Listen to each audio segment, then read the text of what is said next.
I have Mr. Barrett on the sub-amendment.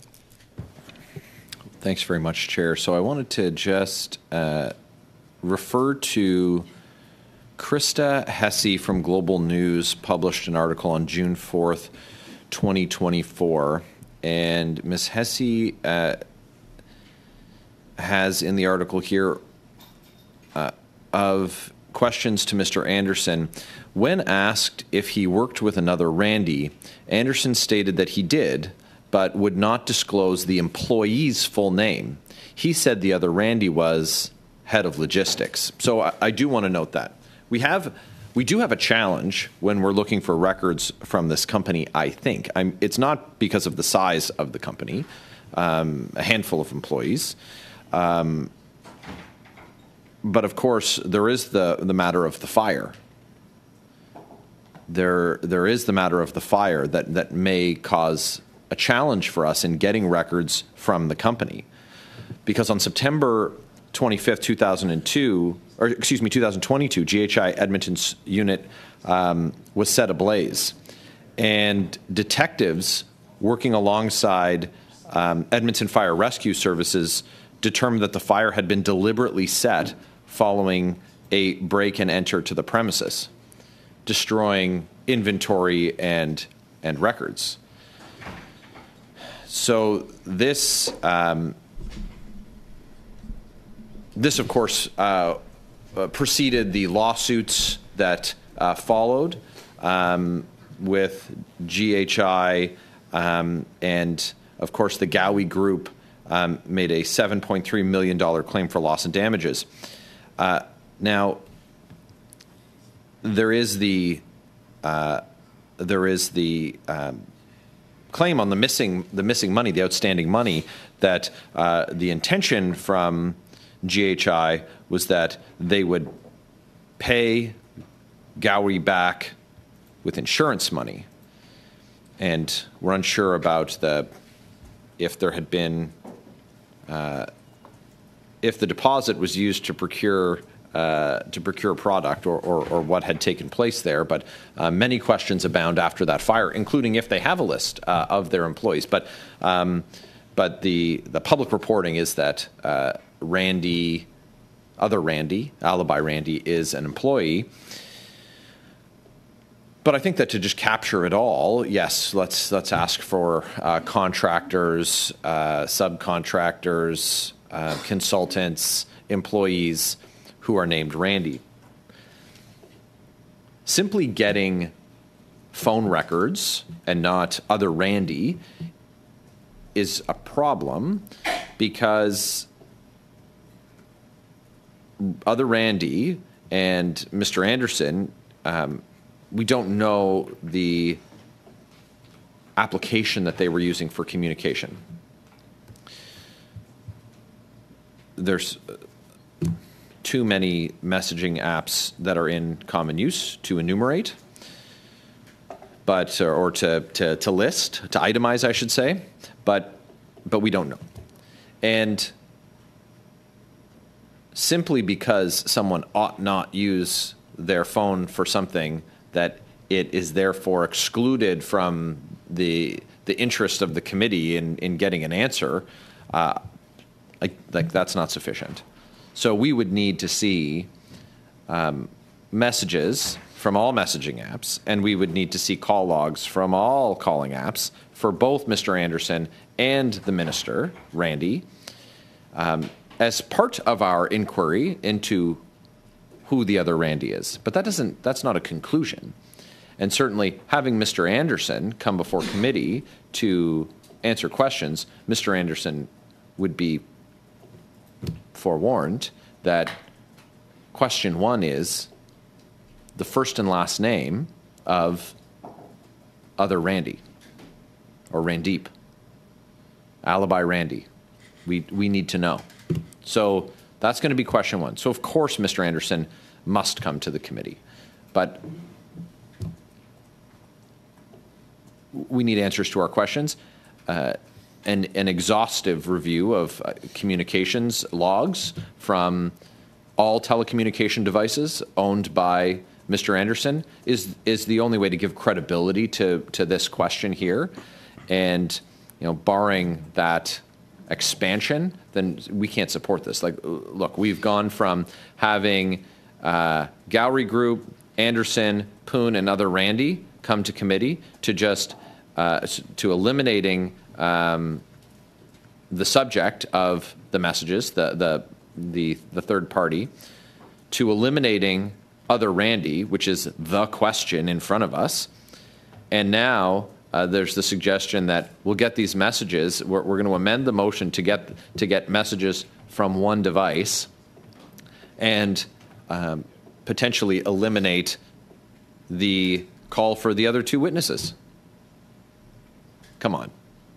That dog's not going to hunt. We're going to need to see all messages, all call logs, all devices owned by Mr. Anderson, and the same for the minister.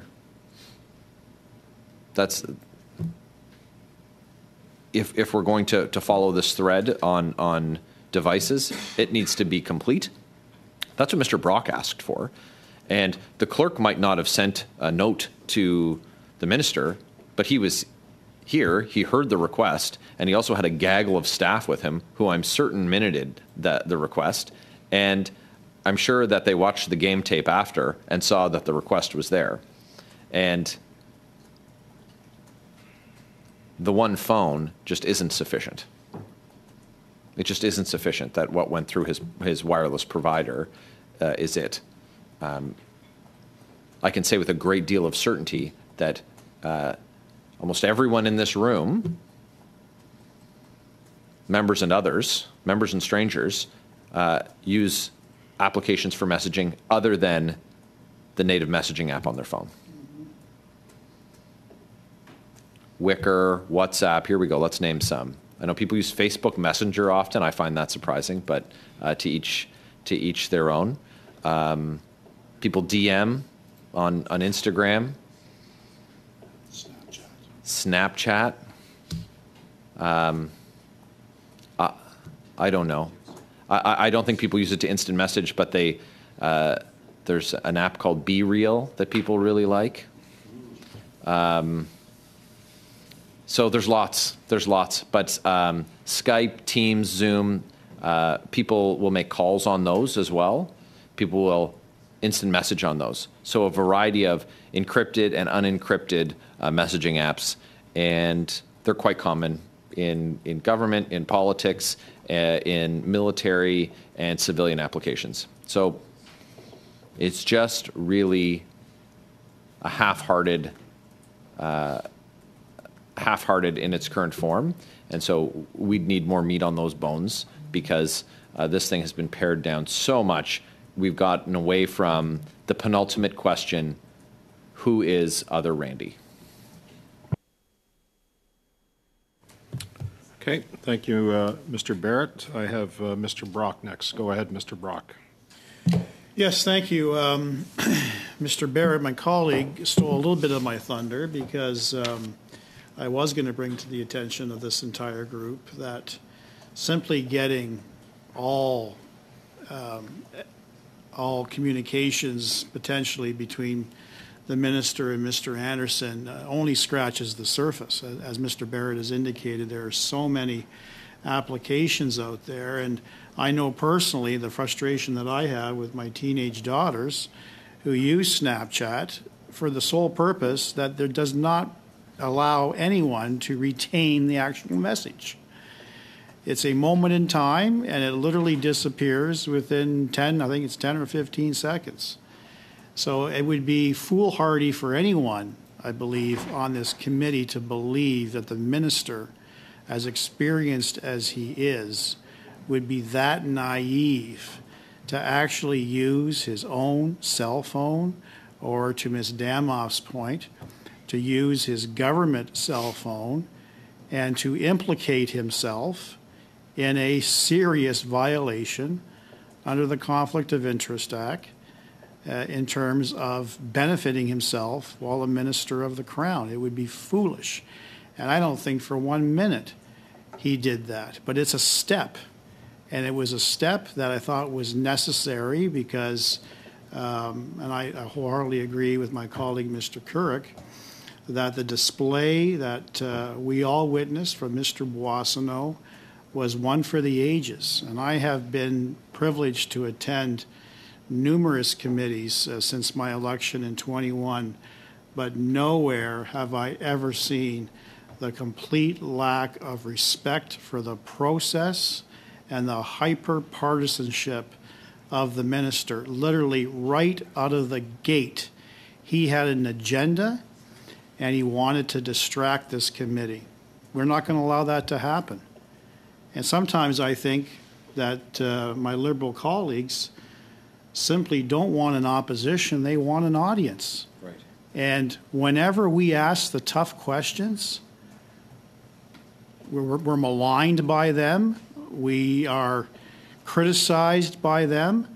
Well, quite frankly, this is the role of the opposition. And for those members I'm staring at right now who may have the privilege of being reelected, although I think the odds are slim to nil in the next election, they're going to have the ability to be an opposition MP. And they're going to obviously change their mindset because they're going to want transparency and accountability with their government. So going back to reflecting on the original motion, the amendment, the sub-amendment, we're losing track of the evidence that we do have before you. And I think it's important that I talk about evidence because Ms. Khalid talked about evidence over politics, or evidence versus politics. So the questions that we put to this committee in the filibuster, and this is exactly what it is. Ms. Damoff may be offended by that, but that's exactly what she has been doing as well as her colleagues. We have heard some evidence. We've heard some evidence from the minister himself. We have received evidence by way of media reports. That's not political. They may not like the message. They may not like the content, but that does. So again, Chair, Ms. Khalid and Ms. Damoff had some issues about me talking over them when they had the floor. And again, they display the absolute lack of respect for me and this process. So I am going to be calling them both out for talking over my time at the mic. Okay. Go ahead, Mr. Brock. You have the floor. So the evidence, I guess we need a refresher on the evidence. And I'm going to reflect on what the minister had to say. The minister made it abundantly clear that he has complied with all the rules, that he has retained a 50% interest in his business with Mr. Anderson, and the rules allow that. Many members have businesses on the side. But as a minister, he can't have a controlling interest in that company, essentially a silent partner. Mm-hmm. He confirmed in evidence when he attended that he considers himself a partner in this small two-person company, his other partner being Mr. Stephen Anderson. So that's the first piece of evidence. Now, I'm taking a look at the actual text exchanges between Mr. Anderson and potentially the minister. And it's dated September the 8th, 2022. Stephen Anderson states as follows, "What is going on? I just received this from Randy." Now, this is a text message that he is sending to someone at Gawi. Anderson, so the person, the other Randy or the minister, Randy Boissonnault, doesn't call Stephen by his first name, is simply Anderson. It's 1314 MST and 1514 EST. It literally takes 10 seconds to complete a transfer. I am telling you, we are, in capital letters, Mr. Chair, not allocating like this. Please reach out and see what the reason is now.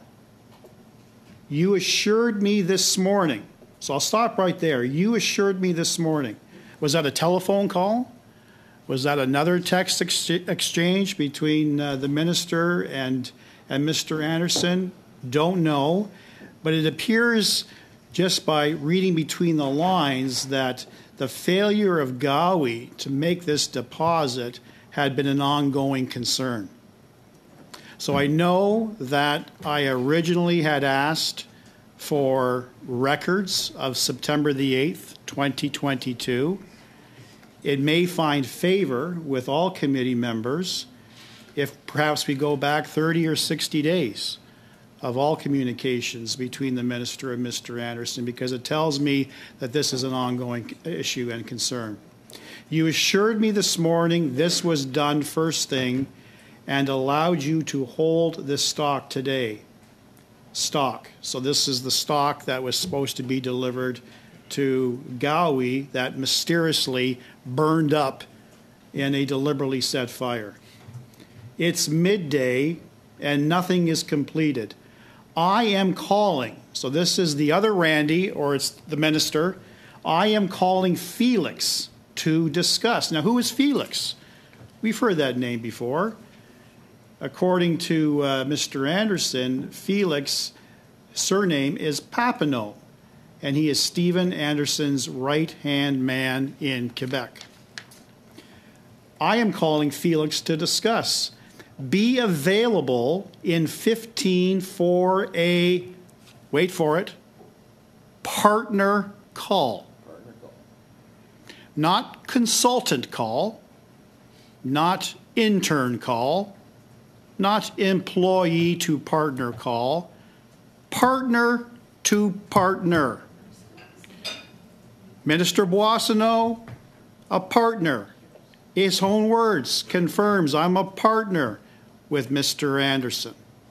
So that's evidence. That's not conjecture. That's not a witch hunt. This is real evidence shared to Canadians by Global News. Now, the reporter for Global News obviously asked a number of questions. When asked if he worked with another Randy, this is the reporter to Mr. Anderson, Anderson stated that he did, but would not disclose the employee's full name. Well, of course, his partner wants to protect Minister Boissonnault. He knows what the rules are, and Mr. Boissonnault can't be involved in the day-to-day affairs as a minister of the Crown. So conveniently, he declines to provide the name of the alibi Randy or the other Randy. He said the other Randy was head of logistics. And I referenced this yesterday, Mr. Chair, in my discussion at committee. Head of logistics.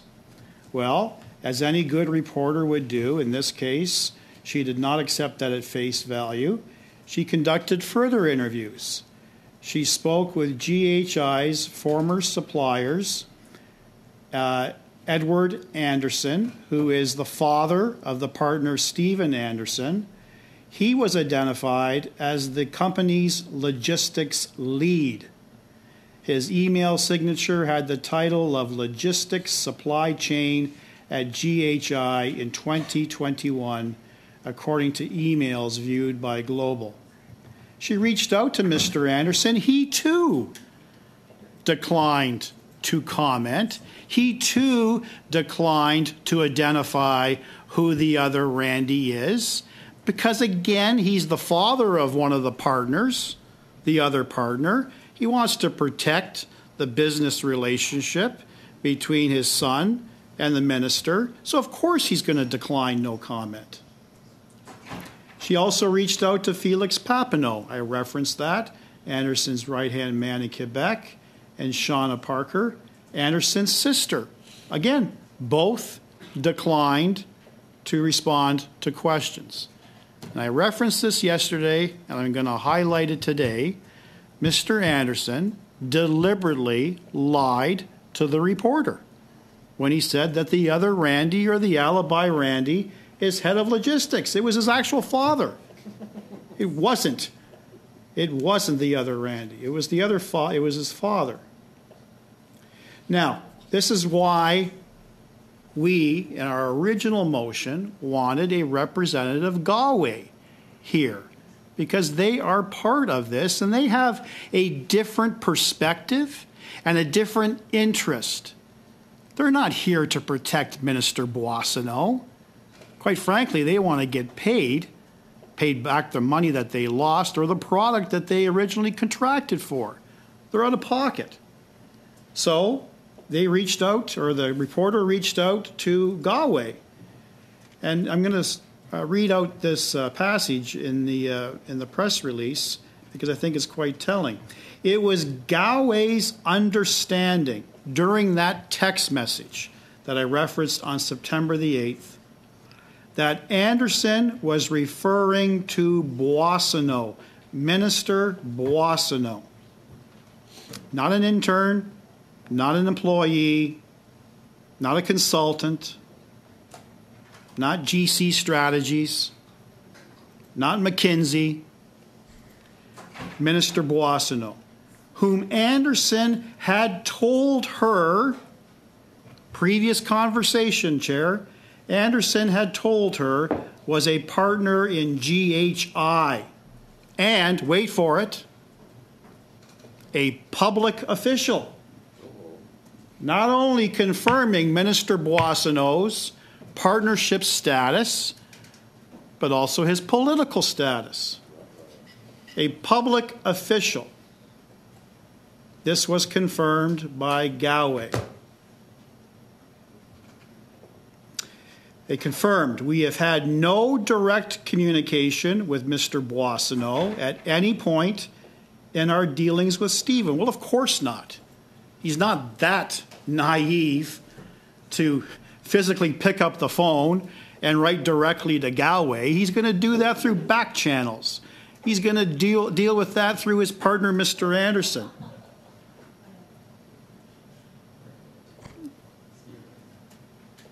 Yeah, just keep going. Don't worry about them. So Anderson, again, was asked further questions, would not respond regarding any of the nuances towards the towards the text. Then the story goes on and talks about how GHI has been embroiled in lawsuits, even though Mr. Boissonnault, Randy Boissonnault, the minister, was listed as director of the company for more than a year after his re-election.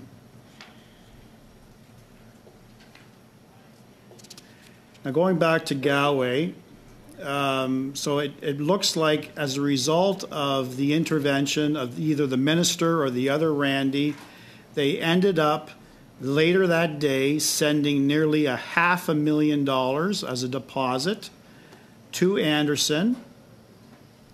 Company says it never got the gloves it was contractually promised, and all that money was stolen.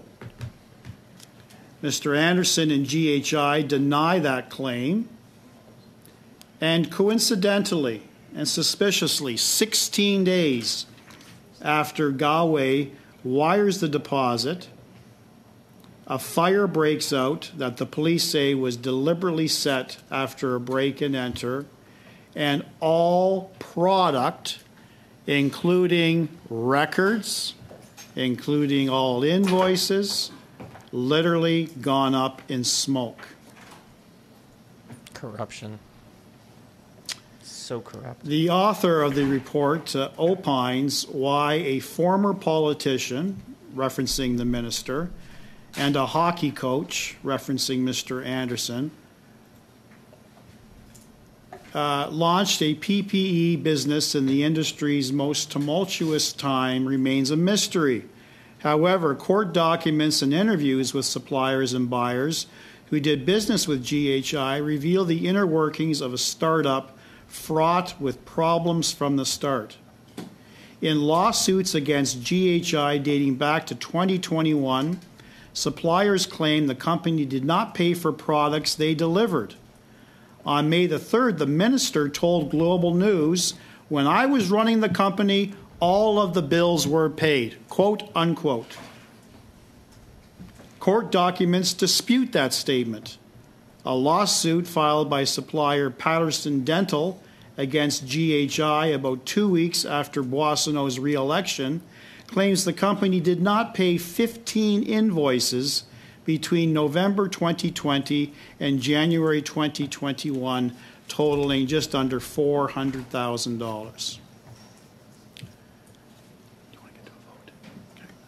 And I think, sir, that I made my point in terms of evidence versus politics versus conjecture. This is not a witch hunt.